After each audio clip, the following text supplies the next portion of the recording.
Está mais claro que este ano é o último ano da Frelimo em Moçambique.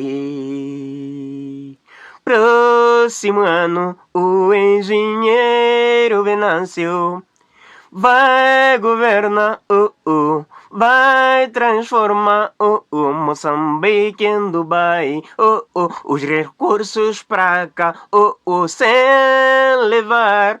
Saudações, meus amigos, sejam todos bem-vindos a mais um vídeo aqui no nosso canal.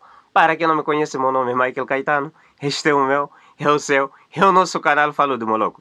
Meus amigos, estou muito felizardo porque aqui voltei a gravar os vídeos depois de tantas ameaças. Já mostro novamente as caras. E não vamos parar por aqui até que o processo todo termine e que a reposição dos resultados seja exposta com a veracidade do que foi coletado no dia 9 de outubro de 2024. Meus amigos, estamos aqui para mais um vídeo e neste vídeo vamos deixar ficar imagens emocionantes.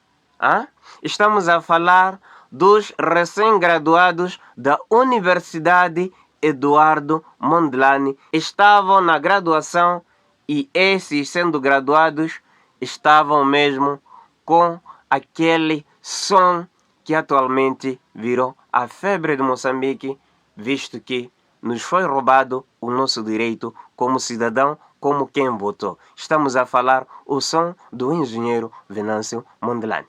Estes senhores, na sua graduação, diziam: Venâncio, Venâncio, Venâncio, Venâncio. Meus amigos, algo inédito.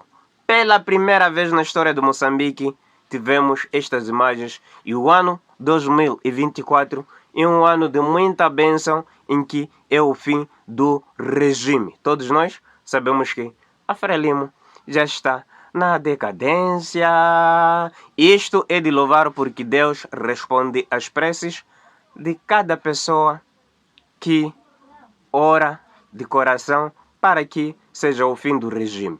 E como todos nós vimos, as 20 propostas do engenheiro Venâncio Mondlane com vista a participar naquela reunião serão recusadas. Quero dizer, foram recusadas porque aquele senhor não vai conseguir cumprir o pelo menos 19 daquelas propostas. Uma até porque pode dizer sim, de boca para fora, mas também não irá cumprir. Então, meus amigos, neste vídeo vamos deixar ficar aqui estas imagens dos graduados que gritavam Venâncio, Venâncio. Meus amigos, eles sabem muito bem que não lhes resta nada senão graduar e ficar sentado em casa, porque o nosso governo pede um dinheiro, mas dinheiro muitíssimo enorme daquilo que estará já a receber.